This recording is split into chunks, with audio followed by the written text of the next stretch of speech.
If you've ever wondered what a post-nuclear apocalypse irradiated hellhole looks like, you're apparently not alone. And if you're supposed to believe the lore of the Fallout universe, this will be a world filled with crippling radiation, horrifically mutated monsters that seem to somehow not be crippled by said radiation, but most predominantly a world filled with fellow human beings that really want to kill you.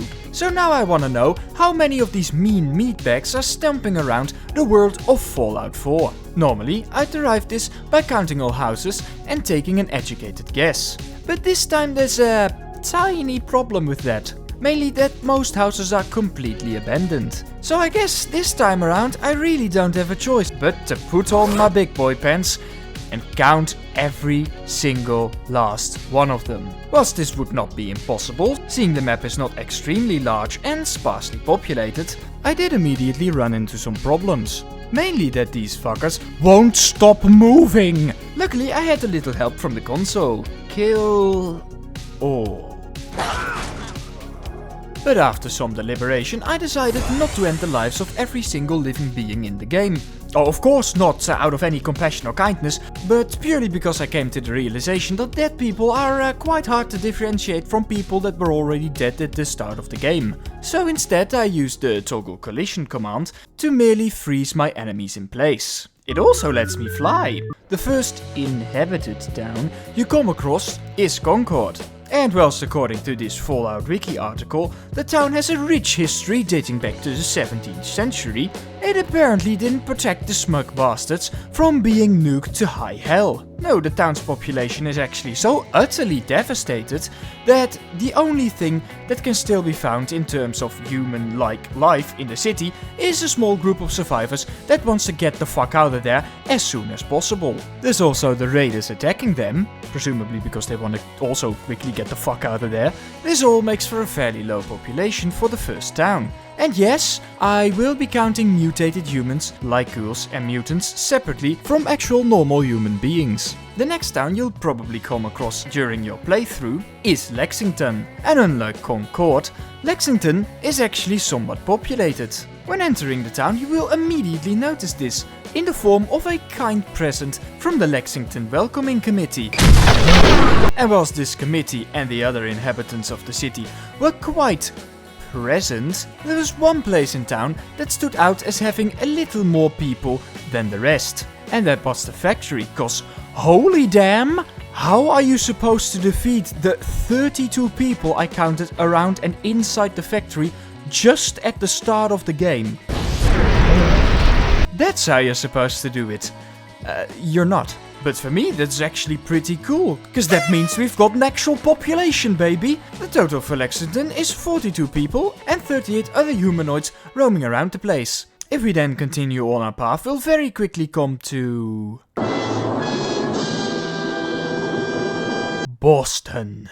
I know, truly terrifying. But now my question is, how come after a bunch of nukes and presumably 200 years of rotten decay, the city still stands? Well, it's seen better,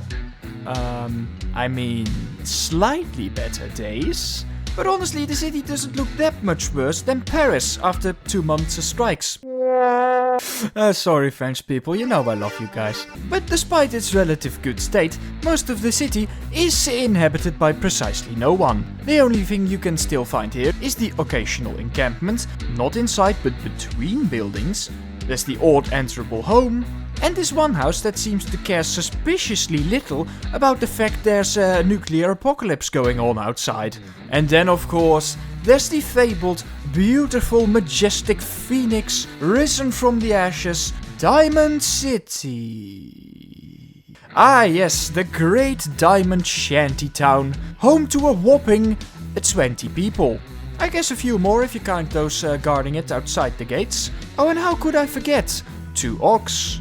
Or is this like 4? And in terms of food production, they have a whole field of rotting radioactive tomatoes. Hello, Health and Safety Department. Oh, dear God. Yeah, I'm gonna have to confiscate this produce. And yes, as everybody knows, diamonds are forever, unless of course you nuke the fuck out of them.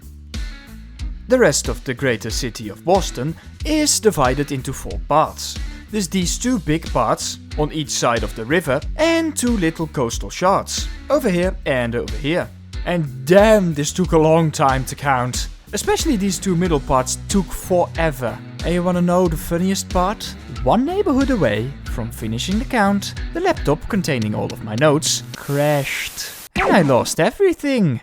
But if you guys should know anything about me, it's that I'm not easily deterred. So I counted through the entire city.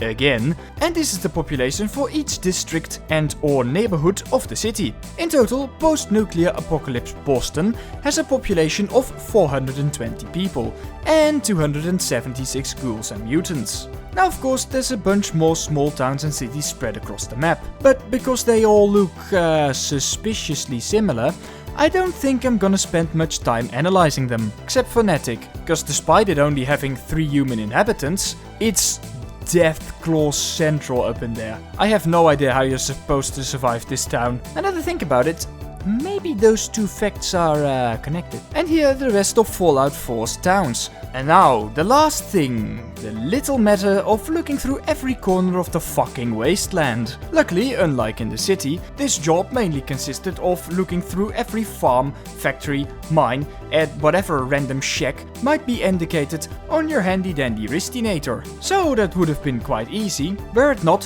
for a few little stupid outliers that for some reason had to be unmarked. But hey, I got it done. And in total, there are not that many people living out here. I counted 308 people and around 230 irradiated humanoids. Which now that I hear it, sounds a bit low. And I hear you think, surely you kill more than this just playing through the game normally. And you know what?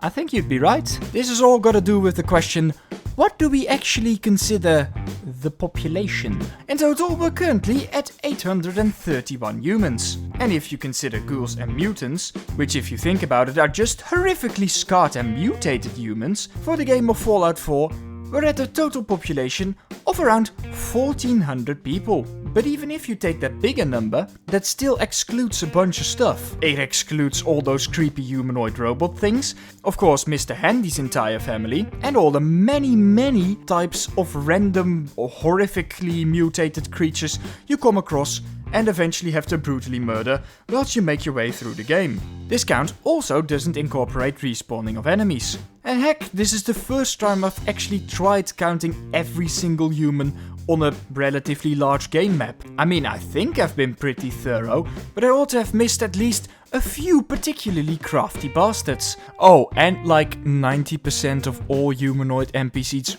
want you very dead. So you don't really have a choice but to turn them into a sad pile of ashes. So if you keep that in mind, a population of 1400 might just sound a little bit more realistic. So there we have it.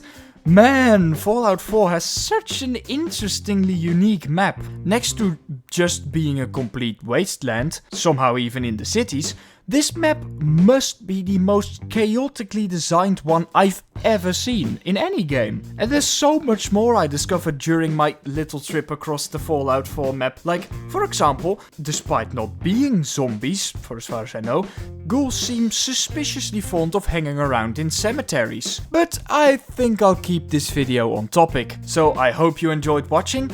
Also, before I forget, Merry Christmas and a happy and prosperous 2024. Also, thanks for a great 2023. Hopefully see you for the next one. Bye bye.